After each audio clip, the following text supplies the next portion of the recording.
I still remember the first time I heard the name Devil's Ridge. It was whispered over a crackling campfire deep in the Georgia stretch of the Appalachian Trail. An older hiker named Red, skin-leathered from decades in the sun, pointed into the tree line and muttered, "That ridge swallows people. Real quiet. Real clean."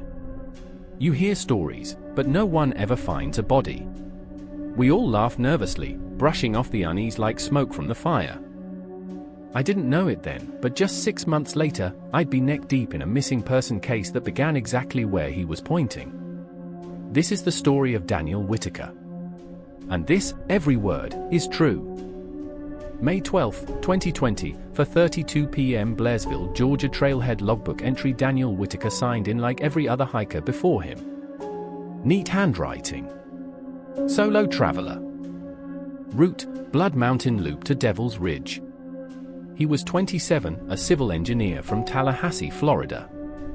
No criminal record. No history of mental illness. Just a guy who loved the quiet of the woods. Daniel's plan was simple: 3 days in the wilderness, unplug, reset, maybe photograph the view from the old fire tower at the top of the ridge. He told friends he'd be back by May 15th. He never returned. May 16, 2020, missing person report filed. When Daniel didn't show up for work, a friend contacted local authorities. Rangers checked the trail log. His car was still in the lot. No exit signature. That's when the search began. May 17th to 21st, search rescue. They sent out dogs, drones, volunteers. Over 200 people combed the ridge and surrounding area. Not a single trace. No gear. No scent trail. Not even a broken branch or footprint. It was like he'd evaporated. But something strange did turn up, just not where they expected. Day 5 of the search, an unmarked path. A volunteer named Carla Jensen, a retired Forest Service employee, noticed something the others missed: a faint trail to the northeast, barely visible between dense brush. She said she'd walked the ridge 100 times in her youth and had never seen that path before. It shouldn't have been there. But the ground looked recently disturbed, twigs broken, moss compressed. Like someone had gone in, but never come out. They called in a team to explore it. 300 yards in, the stone ring. The path ended in a clearing, perfectly round, maybe 30 feet wide. At the center sat a ring of stones. Not a campfire. Not natural. The stones were flat, stacked deliberately, forming a waist-high circle. Inside it, nothing grew. Just dirt. No birds. No bugs. Just silence. On one of the stones, someone had scratched 3 letters, DWK. Daniel Whitaker's initials. But there was more. The first audio recording one of the searchers, Officer Mark Downey, brought along a body cam. The footage was reviewed later. As the team approaches the clearing, all ambient noise vanishes. The birds, the wind, gone. Downey whispers, "It's like the woods are holding their breath." Then, a soft click, his camera freezes for exactly 13 seconds. The audio buzzes with static, then cuts back in. In that missing footage window, Daniel's name is heard. Faint. Whispered. From inside the stone circle.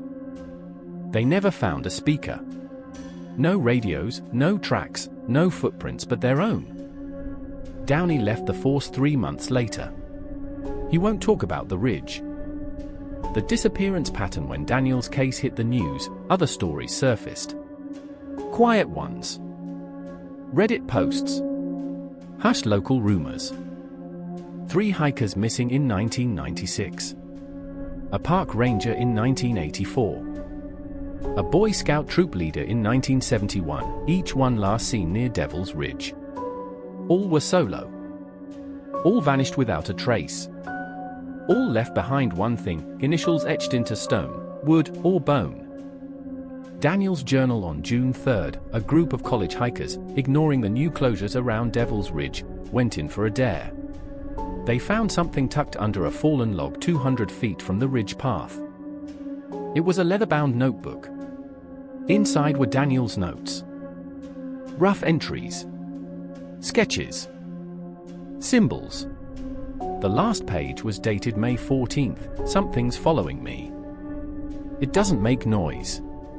I just feel it. At night, it stands outside my tent. It doesn't breathe. It just waits. Last night I heard my voice calling me. It wasn't me. I think it wants me to go to the stone ring again. I think I already did. That was the last entry. The voice recordings in August. An independent investigator, Heather Klein, a podcaster specializing in wilderness mysteries, hired a sound engineer to analyze the static from Downey's corrupted footage. They isolated something. At 0:42, beneath the white noise, you can hear "Let Me In." Followed by one more. The frequency is below human vocal range. But it's there. Heather turned the audio into a podcast. She now receives weekly voicemails, people saying they've heard the same voice while camping alone in the woods. Some even mention a stone ring. Today the forest around Devil's Ridge is off limits. Rangers have stopped commenting. But hikers still vanish in that area. At least 2 since Daniel. No one ever finds a body. Just initials, carved where they shouldn't be. Daniel's parents erected a small memorial bench at the trailhead. Visitors sometimes leave offerings, stones, feathers, cryptic messages on paper. On cloudy days, hikers say the forest feels too quiet. Like it's waiting. Or listening. Just don't stray off the path. Especially if you find a trail you've never seen before. The footage begins with 6 friends, survival enthusiasts and part-time content creators, trekking through dense pine forest. They're laughing, joking, and filming a YouTube challenge they called 7 Days Unplugged. They were experienced outdoorsmen. Former Eagle Scouts. Army Reserve. EMT training. They came prepared: rations, solar chargers, trail maps, 2 satellite phones. They entered Black Hollow on a bet. The goal? Survive completely off-grid for 1 week in one of the most remote forests in America. They lasted 4 days. Black Hollow isn't officially listed on most maps. It's a jagged depression in the Bitterroot Mountains, dense, dark, with a strange reputation among locals. There are no designated trails. No cabins. No ranger stations. Just thick pine, steep cliffs, and fog that rolls in fast. Old logging companies tried to develop the area in the 50s. All attempts failed. Workers reported screaming winds and odd behavior in animals. By 1981, Black Hollow was unofficially abandoned. Locals now refer to it simply as No Man's Loop. Tyler Mays, 26, group leader, ex-ROT Kayla Reed, 24, medical student Derek Lyle, 25, hunter, trapper Benji Suarez, 22, film student, brought the camera, Chris and Logan, twins, 23, wild food foragers. They uploaded daily clips to a drive via solar uplink. On day 3, the videos stopped uploading. By day 5, Kayla managed to get a scrambled satellite SOS message out. Only 4 words made it through: trees are screaming. Please help. Search team report, August 8. They rescue crew located their base camp using coordinates from the ping. The camp was torn apart. Not like a bear attack, no blood, no claw marks, no animal prints.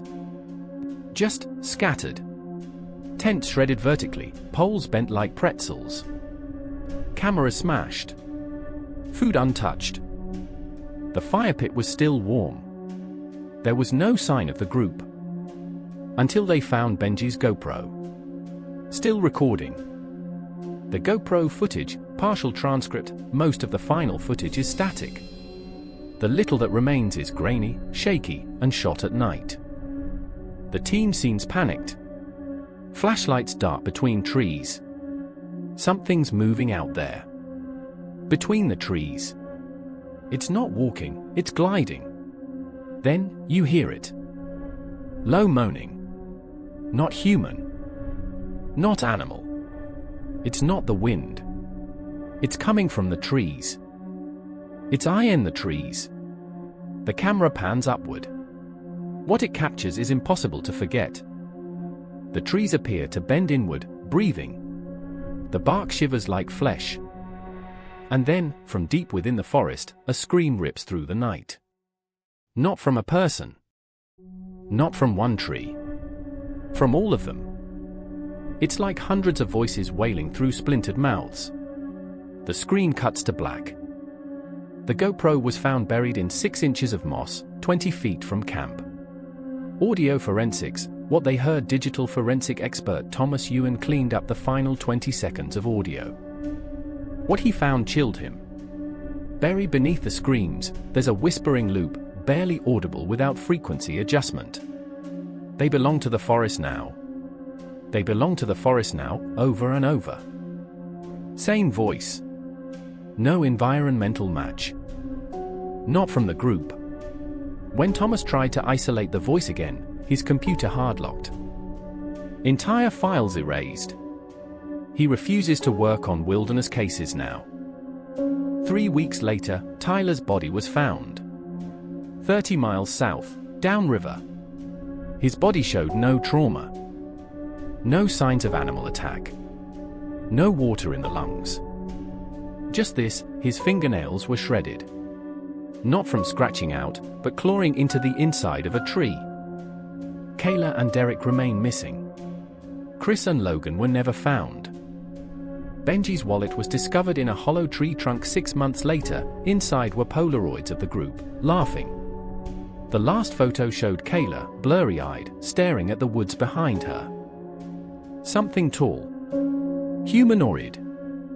Out of focus. Watching her. Local law resurfaces following the incident. Black Hollow re-entered local headlines.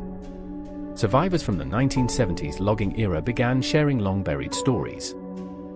A man named Harold Brinkley described an encounter eerily similar to what the group recorded. We heard them at night. The trees. Not creaking, talking. You'd wake up with wood splinters in your hair. Sometimes in your skin. Like the forest was trying to take you back. He quit logging that year. Never went back.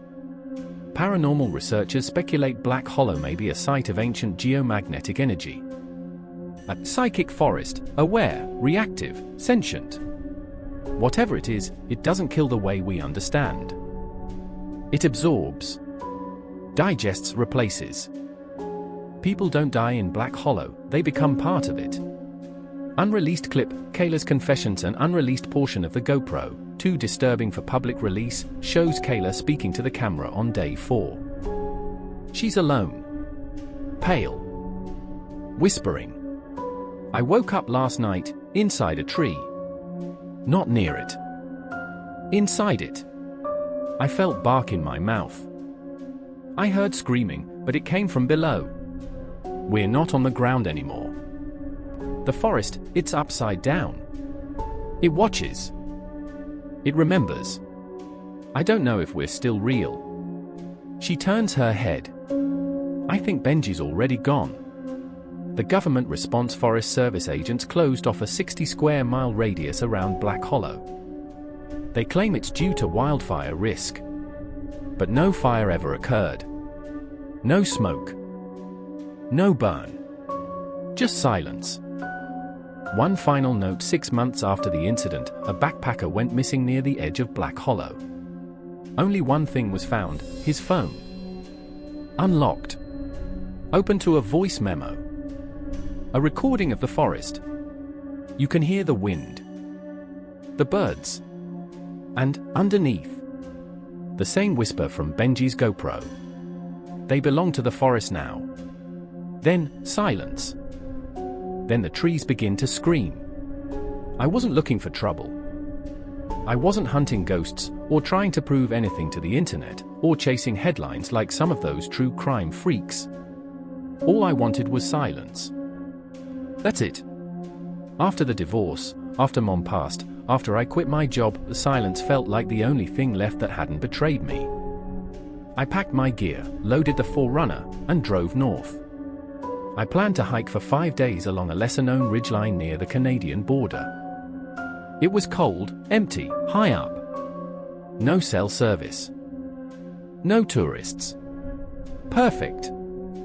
Also, I thought. I was 2 days in when the snow hit early. And that's when I found the abandoned ranger station. Day 1, the storm comes early. The storm rolled in around 3 p.m. Wind like I've never heard, moaning, low, almost human. My tent wasn't going to make it. I checked the map. A half-mile east, near the base of a ravine, there was a mark, RS-9. A decommissioned ranger station. I figured, old or not, for walls and a roof beat freezing to death. I followed the ridge down and found it. 2-story log structure. Half buried in pine. Windows dark. Door unlocked. Inside, cold, dry, and empty. But not untouched. There was a smell, musty, metallic. Like rust and something sweet. I should have turned around right then. But I didn't. The inside, dust and silence. The station hadn't been used in years, maybe decades. Everything was covered in a fine layer of white dust. Mice droppings. Mold. Rusted tools. A broken radio. There were papers still on the desk in the main room, e-shift schedules, trail reports. And a journal. The cover said Ranger Harrell, Winter 1992. I tucked it in my bag, lit the fireplace, and hunkered down. Night 1, the footsteps. It was around 2:30 a.m. when I woke up to the sound of footsteps above me. Heavy. Deliberate. There was no one else for miles. No vehicles. No fresh snow prints outside. Just slow creaking from the second floor. I grabbed my flashlight and crept up the stairs, heart pounding. Nothing. But the door at the end of the hallway was open. I know for a fact I closed it earlier. Inside was a narrow bedroom. Cot. Desk. Broken mirror. And on the wall, scratched into the wood with a knife or nail, "IT doesn't like to be alone." The journal, first entry the next morning. I read the journal by firelight. It started normal. Weather updates. Supply counts. Trail closures. Then, about 3 weeks in, Ranger Harrell wrote, "I'm starting to hear things at night. Talking. In the walls. I found my boots moved outside this morning, neatly placed next to the porch. I haven't left the cabin in 2 days." The next page was torn. The one after that had a drawing. Scribbled in graphite. Childlike. It looked like a tall figure, made of branches. No face. Just void. Beside it, it waits by the trees. It knows I'm alone. Night 2, the whispering room. I set up my gear near the fireplace again, but this time, I bolted the main door and left my boots on. At 1:13 a.m., I woke to whispering. Not in my room. Not in my head. In the hallway. Outside the bedroom door. Words I couldn't quite catch. Until one line came through clearly, "You took its room." The door creaked open. Slow. Precise. But no one was there. Just cold air, and that same sweet rusty smell. Stronger now. The whispers stopped. I closed the door. But that night, I didn't sleep. Morning discovery, the locked hatch on day 3. While exploring the main room again, I moved an old coat rack and found something I hadn't noticed, a trap door in the floor. Bolted shut. Old brass padlock. Scratches all around it, like something had tried to claw its way out. The journal had a final entry, barely legible. "It lives beneath. When we forget it, it remembers. We lock it in, but the forest always brings someone new. Someone alone." I didn't open the hatch. God help me, I thought about it. But I didn't. The radio message that evening. I tried the radio again. Cracked, water damaged. No power. But at 6:34 p.m., it lit up. Briefly. And a voice came through, "Are you alone?" I froze. Replied, "Who is this?" Silence. Then, "It knows." Click. The radio died again. Smoke curled from the back panel. I stayed up with my flashlight in one hand, my knife in the other. All night, the trees outside groaned. Like something huge was moving through them. Day 4, the mirror in the bedroom. I noticed something in the broken mirror upstairs. Even with the glass fractured, my reflection wasn't quite right. When I tilted my head, it tilted slower. When I blinked, it didn't. And then it smiled. I wasn't smiling. The journal didn't mention the mirror. But on the wall behind it was a child's drawing tacked up. Stick figures. Cabin. Trees. And a dark shape in the basement. Bigger than the cabin itself. Bigger than the trees. Night further, it comes upstairs. I don't know how to explain what happened next. I had barricaded the trapdoor with a bookshelf, chair, and my pack. But at 3:07 a.m., I heard the wood split. The smell hit first. Like something rotting and sweet. Then came the creak of the steps. Slow. Wet. Heavy. I stayed still. Held my breath. From under the door to my room, I saw a shadow pass. Not footsteps. A shape that dragged. It paused in front of my door. I could hear it, breathing. But it wasn't outside the door. It was breathing from behind me. I turned. Nothing there. But my reflection in the broken mirror was still watching me. Escape, the final morning at first light, I ran. Didn't pack. Didn't look back. I made it back to my truck by sundown, frostbitten fingers and all. The forest felt alive behind me. Pressing. Listening. As I drove, I realized something. The ranger station hadn't shown up on my GPS. It still doesn't. I checked satellite maps when I got home. No structure. No records. No RS-9. It's not supposed to exist. But it does. And it's waiting. Final note, 1 year later I still get mail sometimes. No return address. Just small white envelopes. Inside are hand-drawn maps of that part of Washington. Always with the same red X marked in the trees. Sometimes, there's a voice message on my phone. It says the same thing every time: "You left the door open." Former journalist. Late-night radio host. A voice people trusted in the dead hours, when the world outside turned quiet and dark. Grayson's show had always been a space for weird tales, lost hikers, ghost towns, creatures in the woods. But something changed last winter. A pattern emerged. And it began with a single, blood-chilling phrase: "The forest knows you're here." 3 voicemails.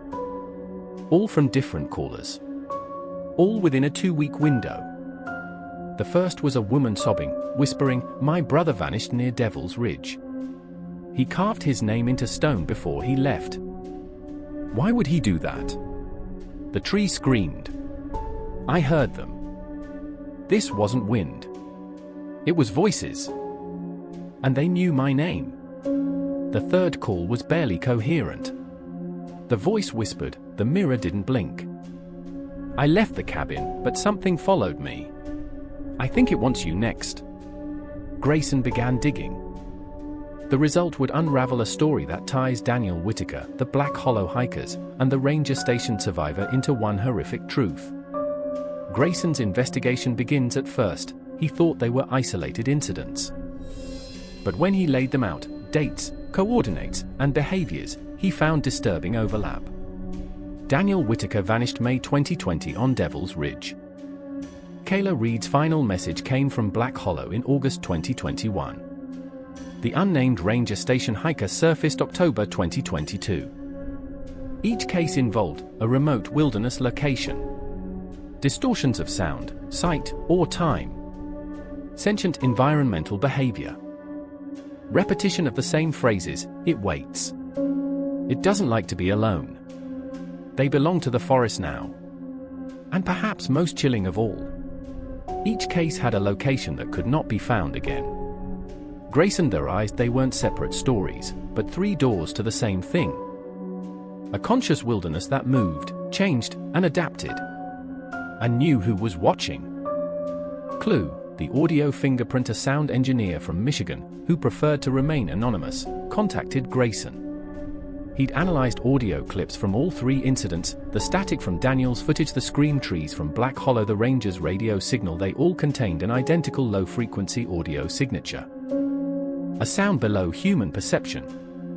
When slowed down and amplified, it revealed what sounded like breathing and whispering. A repeated phrase, another one. Another one, clue: the Polaroid that shouldn't exist. Grayson was mailed a photograph. No return address. It showed Daniel Whitaker. Backpack on. Smiling. Taken from a high angle. But here's the thing, the timestamp on the back said August 5, 2021. Over a year after he disappeared. That's the same day Benji's group vanished in Black Hollow. Same day Kayla recorded her "I woke up inside a tree" message. Was Daniel there? Or was something else wearing his face? Clue: the coordinates. A Reddit user known as RangerLost91 posted a bizarre GPS pattern, claiming he got it from an old Rangers map his uncle found in Washington. It showed three locations: Devil's Ridge, GA Black Hollow, MTA blank square in the North Cascades. Connected, the points formed a perfect equilateral triangle. Dead center, a patch of uncharted forest. Grayson called it the listening ground. But that wasn't the worst part. He received a final email from RangerLost91 2 days before his account vanished. It simply said, "I went there. My reflection asked if I brought anyone else. Don't look in the trees." Live broadcast, final night. Grayson scheduled a special live episode. He would drive to the listening ground himself. Broadcast from the vehicle. It was a stunt, but also a dare. He was determined to face the truth. The audio aired live for 74 minutes. It started normal. Static. Engine. Gravel road. Then, I see the tree line now. Fog's rolling in fast. Compass spinning. Feels wrong. I'm stopping the truck. After that, only fragments. There's a structure, looks like a station. But it's not on any map, for my phone keeps vibrating. No signal. Just blank notifications. There's someone in the mirror. He's wearing my jacket, but he's smiling too wide. The trees are screaming now. They know I'm here. Then dead air. Listeners flooded forums and Reddit threads. No one ever heard from Grayson again. His truck was found at the edge of the forest. Empty. Inside, on the passenger seat, was a note, written in charcoal on birch bark, "Tell the next one to knock." Epilogue: they are still calling today, the night signal show runs reruns. The station won't confirm Grayson's disappearance, but the producer is gone, too.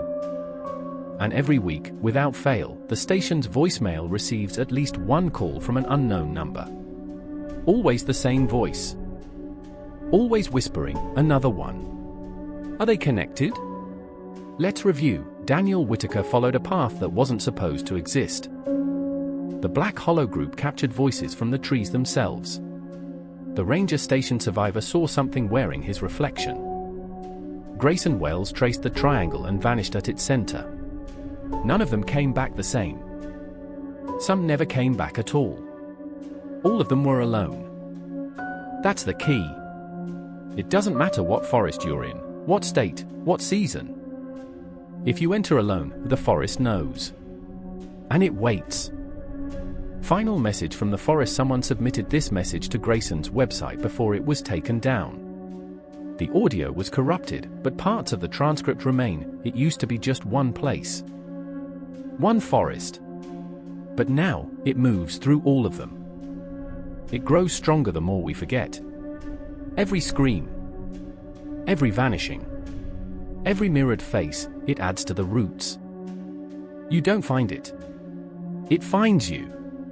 So if you're alone, deep in the woods, and the trees seem too quiet, don't speak your name out loud. Don't knock on any doors. And for God's sake, don't look into any mirrors. Because once it knows you're there, it never forgets. The forest knows you're here.